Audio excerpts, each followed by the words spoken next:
Today we will discuss a very important topic having name capacitance of isolated spherical conductor. आज के इस lecture में हम capacitance निकालेंगे किसी आइसोलेटेड स्फेरिकल कंडक्टर का। इसके लिए हमें एक स्फेरिकल कंडक्टर कंसीडर करना पड़ेगा। So let us consider a spherical conductor. एक स्फेरिकल कंडक्टर कंसीडर कर लेते हैं कुछ इस तरीके से। Here we have a spherical conductor having O be the center, O इसका सेंटर होगा and capital R be the radius of this spherical conductor. Okay, now let us consider, हम ये कंसीडर करते हैं कि प्लस क्यू चार्ज इसको provide, इस conductor को अगर हम प्लस क्यू चार्ज प्रोवाइड करें then according to the property सारा का सारा चार्ज सरफेस के ऊपर रिसाइड हो जाएगा। सो टोटल चार्ज जो है वो स्फीयर की सरफेस के ऊपर लाई करेगा, रिसाइड करेगा कुछ इस तरीके से। नाउ एक इंपॉर्टेंट क्वेश्चन है। इंपॉर्टेंट क्वेश्चन मेरा ये है कि इस स्फीयर के ऊपर हमने चार्ज प्रोवाइड किया है, इस स्फीयर को हमने चार्ज प्रोवाइड किया हुआ है, that is plus Q. My question is that let me consider any 2 or 3 point on the sphere. कोई 2 या 3 पॉइंट स्फीयर में कंसीडर कर लो, स्फीयर की सरफेस पे कंसीडर कर लो। जैसे मैं यहाँ पर क्या करता हूँ, 2 या 3 पॉइंट कंसीडर कर लेता हूँ। जैसे मैंने एक पॉइंट ये कंसीडर कर लिया, दैट इज पॉइंट ए। एक पॉइंट मैं ये कंसीडर कर लेता हूँ, this is the point B. और एक पॉइंट में ये कंसीडर कर लेता हूँ, this is the point C. ये स्फीयर है, इसके ऊपर चार्ज है, इसकी सरफेस के ऊपर चार्ज है, हम सारे जानते हैं। Now my question is that, मेरा क्वेश्चन ये है कि क्या पॉइंट ए पे जो पोटेंशियल है, मेरा क्वेश्चन ये है कि क्या पॉइंट ए पे पोटेंशियल होगा या नहीं होगा। माय क्वेश्चन इज दैट कि क्या पॉइंट ए पे पोटेंशियल होगा या नहीं होगा, ये हमें बताना है, ये आपको बताना है। ओके, सो यस, अगर पॉइंट ए पे चार्ज है तो पॉइंट ए पे पोटेंशियल होगा। पॉइंट ए पे पोटेंशियल कितना होगा, that is V A. Similarly what will be the potential on the point B, जो कि सरफेस के ऊपर है स्फीयर की। सबसे पहले पॉइंट बी पे पोटेंशियल होगा। क्यों पोटेंशियल होगा, क्योंकि according to which relation, according to Q is directly proportional to V. अगर चार्ज है तो पोटेंशियल होगा, ये रिलेशन हमने लास्ट लेक्चर में देखा है। तो पॉइंट बी पे चार्ज है, सो ऑब्वियसली पॉइंट बी पे पोटेंशियल होगा। पॉइंट बी पे कितना पोटेंशियल होगा, let me consider. Numerically value तो हमें पता नहीं है, हम कंसीडर कर लेते हैं एक arbitrary value, that is V B be the potential at point B. Similarly point C पे भी पोटेंशियल होगा, the potential on the point C will be V C. Now मेरा क्वेश्चन क्या था, मेरा क्वेश्चन ये था कि क्या जितना पोटेंशियल हमारा पॉइंट ए पे है, क्या उतना ही पोटेंशियल हमारा पॉइंट बी पे होगा, क्या उतना ही पोटेंशियल हमारा पॉइंट सी पे होगा या फिर डिफरेंट होगा।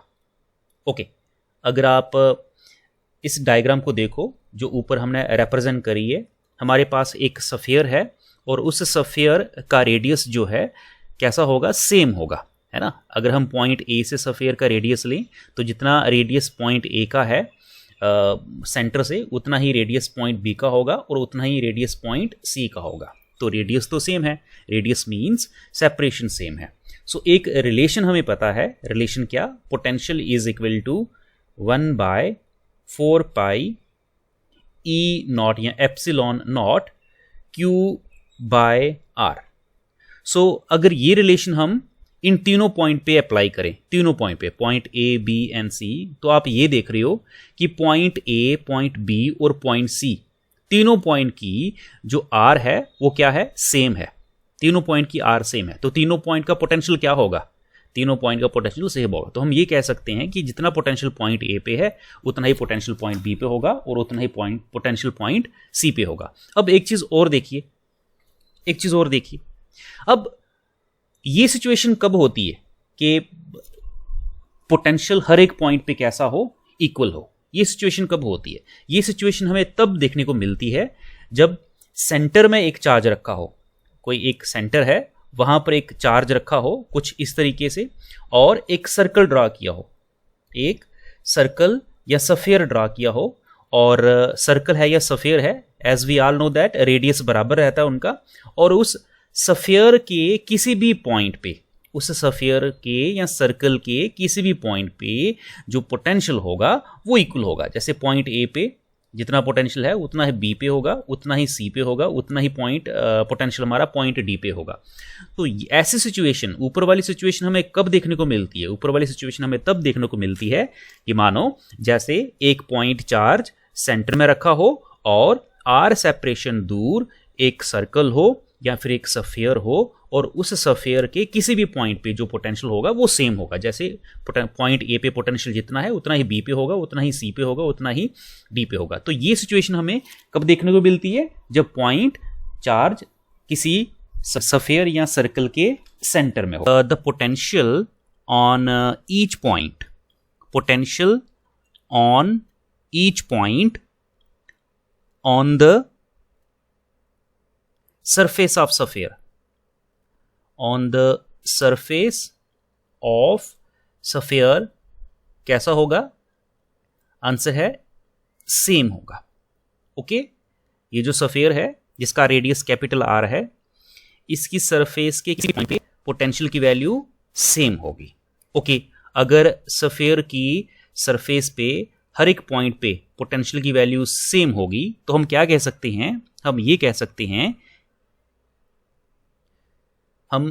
सकते हैं एज द सफियर, एक इंपॉर्टेंट लाइन है ये, as the sphere behave as if the entire charge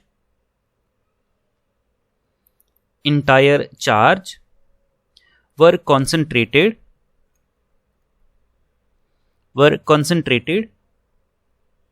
at the center of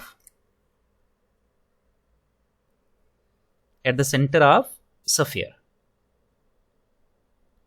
okay, इसका ये मीनिंग है इस लाइन का कि ये जो चार्ज हमने सरफेस के ऊपर प्रोवाइड किया है, हमें ऐसे लग रहा है कि ये सारा का सारा चार्ज कहाँ पर कॉन्सेंट्रेटेड है? ये सारा का सारा चार्ज हमारा center of the sphere, point O पे कॉन्सेंट्रेटेड है, हमें ऐसा लग रहा है। Okay, now what is the potential on the surface of the sphere? So potential जो होगा, पोटेंशियल की जो वैल्यू होगी, potential on surface will be कितना होगा? देख लो, डिफिकल्ट नहीं है, ये इजी है। So potential on the surface will be v is equal to 1/4 pi epsilon naught. Potential surface की किसकी वजह से होगा? इस प्लस क्यू की वजह से होगा। ओके, और पोटेंशियल किस पॉइंट पे देख रहे हैं? On the surface of the sphere. और surface of the sphere charge से कितनी सेपरेशन पे है? कैपिटल आर सेपरेशन पे है, तो यहां लिखेंगे R. So this is what, this is the potential over the surface of the sphere due to plus Q charge which is at a distance capital R. Okay, now हमें क्या find करना है? हमें फाइंड करना है capacitance. Capacitance किसके बराबर होता है? पीछे पढ़ा था हमने, capacitance is equal to Q by V. This is the formula of a capacitance. So हम क्या करेंगे? ऊपर वाला रिलेशन या इक्वेशन नंबर 2 में पुट करेंगे। ओके, हमें कैपेसिटेंस मिल जाएगा। सो यहां लिख सकते हैं put first in second, put करते हैं। So capacitance of an isolated spherical conductor comes out to be Q. Potential की वैल्यू इसमें डालेंगे, पोटेंशियल की वैल्यू कितनी है? 1/4 pi epsilon naught Q by capital R. तो जो कैंसिल होता है उसको हम कैंसिल आउट कर देंगे, यहाँ से प्लस क्यू और प्लस क्यू कैंसिल आउट हो जाएगा, और हमें क्या मिलेगा? हमें मिलेगा 4 पाई epsilon not capital R. So therefore capacitance of an isolated spherical conductor comes out to be 4 pi epsilon naught capital R. So this is the required result. ये हमारा required result है। So isolated spherical capacitor, isolated spherical conductor का capacitance कितना होता है, उसका capacitance होता है 4 पाई एप्सिलॉन नॉट आर। सो यहाँ से हम एक चीज़ और अंडरस्टैंड कर सकते हैं, क्या ये कि जो कैपेसिटेंस होता है स्फेरिकल बॉडी का वो बेसिकली रेडियस पे डिपेंड करता है, radius of the spherical body पे डिपेंड करता है। अगर radius of the spherical body ज़्यादा होगा तो कैपेसिटेंस भी ज़्यादा होगा, अगर रेडियस ऑफ स्फेरिकल बॉडी कम होगा तो कैपेसिटेंस भी कम होगा। सो this is the derivation of capacitance of an isolated spherical conductor. Spherical conductor का कैपेसिटेंस अगर हमें निकालना है तो हम क्या करेंगे, इक्वेशन नंबर 3 यूज करेंगे। न्यूमेरिकल हम regarding the capacitance of the isolated spherical conductor हम नेक्स्ट लेक्चर में देखेंगे। So that is all about the theoretical part of capacitance of the isolated spherical conductor. Thank you.